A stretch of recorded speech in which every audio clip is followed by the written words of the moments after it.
The following presentation is brought to you by the Pride of ODU, the official NIL collective of Old Dominion Athletics. Be a monarchist. Join the Pride.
What's going on, BJ? Thanks for tuning in, man.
Is the mic? Sorry, I posed to you. Oh, that's okay. Yeah. It was.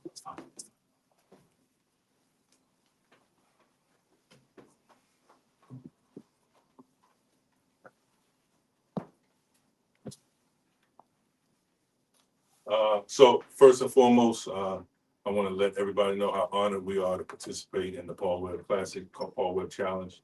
Um, Again, I know how much Coach Webb meant to the history and the legacy of our program here, and how much he means to the program at Randolph Macon as well. So to have his name on this game tonight, for us to play a very good game against a very good opponent, we're honored to have done that and to honor his memory. And I hope all of his former players that were in attendance tonight feel like that this was something that definitely honors their former coach.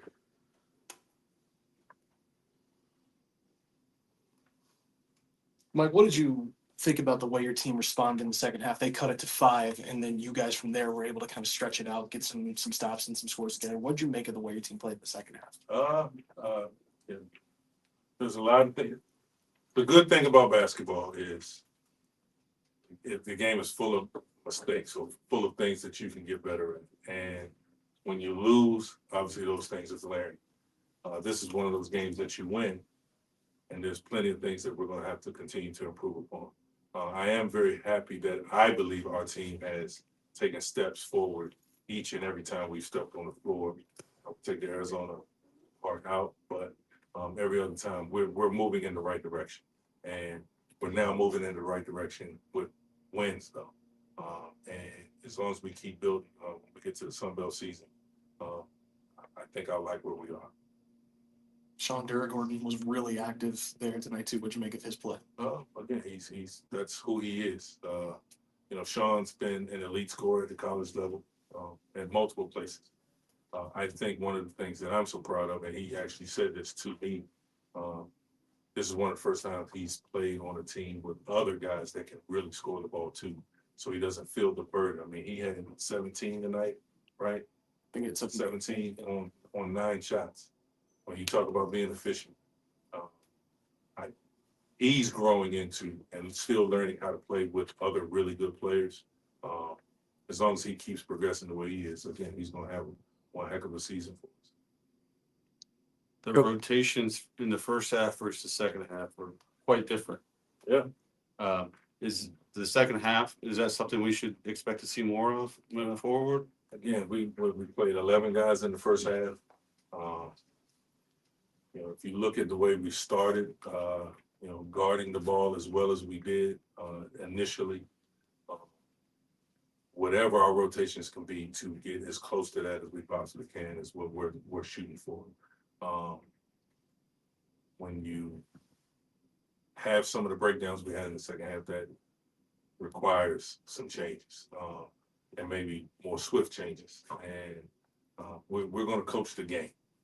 We know, or we're starting to learn who plays well together, who needs to be on the floor together. But ultimately, again, I don't want to force this, but I feel like we are a versatile team. I know I keep talking about it. We have a lot of bodies that are capable.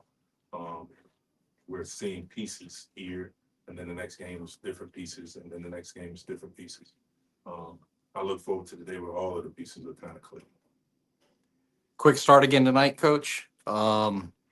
Anything particular you want to attribute that to? Defensively, we were locked in on what the game plan was, and the maturity of our team. We gotta grow up. Like, you start out like that, there's no reason why we can't continue to give that same effort. Obviously, the other team is going to make adjustments, but I was very happy. Like, we locked in and guarded everything, and through the first media, exactly the way we planned to. We've got to stay that focused and stay that locked in, and we will. The fact is, we're showing that we are capable of doing it, so it should make it much easier to duplicate in the future. Coach, I know we talked about Derek Gordon a little bit a second ago, but is it kind of gratifying, seeing him come in and have his second double-double already in 4 games? And I know he's produced at his, past stops, but kind of come in and have an immediate impact and kind of continue to do that.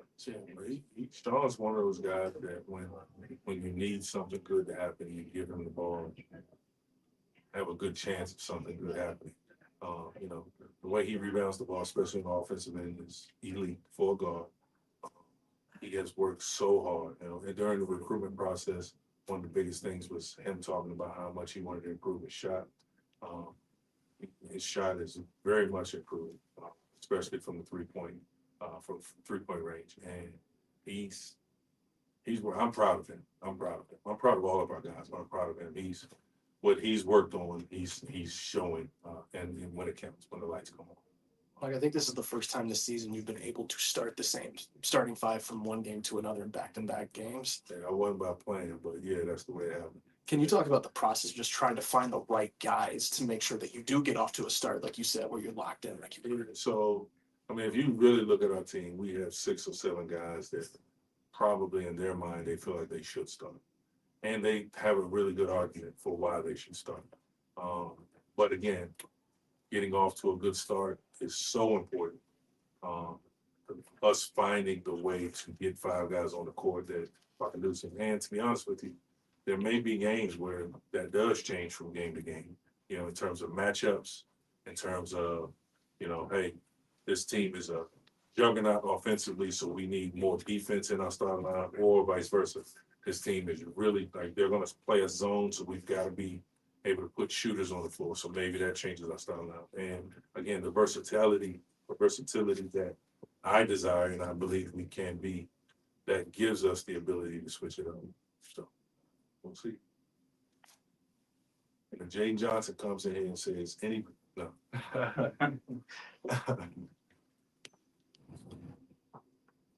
Randolph Macon, pretty good program, and they shot well from 3, but they couldn't seem to get a lot of shots inside. They did not shoot well.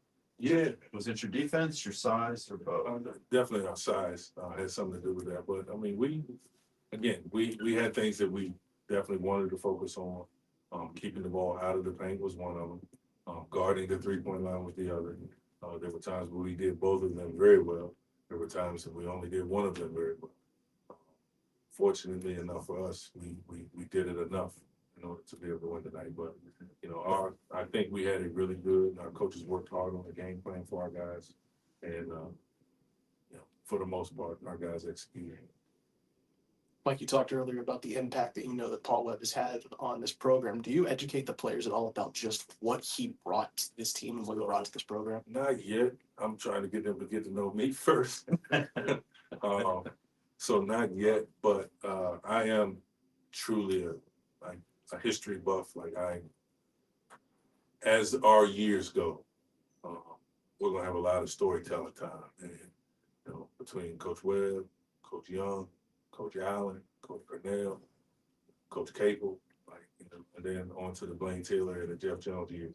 We're going to talk about a lot of the players that played and the coaches that coached. And, you know, this is a championship program. Like, all of those coaches I just named either won or competed for championships. And like, that is what this program is. And that's where we're going to get back to. One way or another, we're going to get there.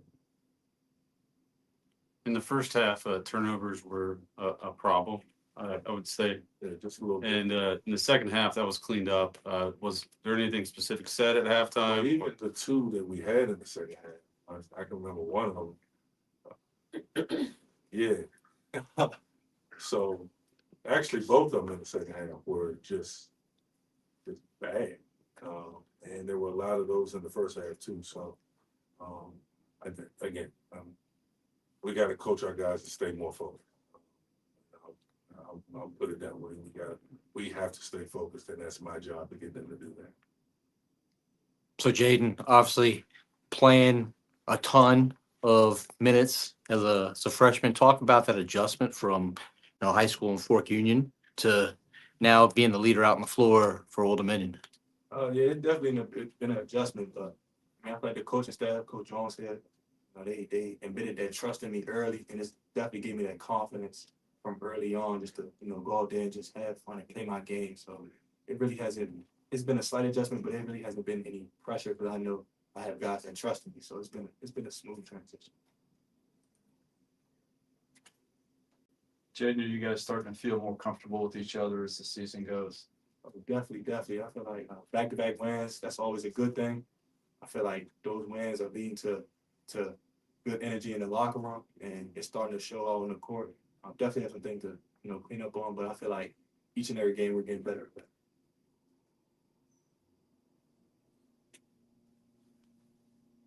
Good. What's up? Thank you. Let's go. It's always easy.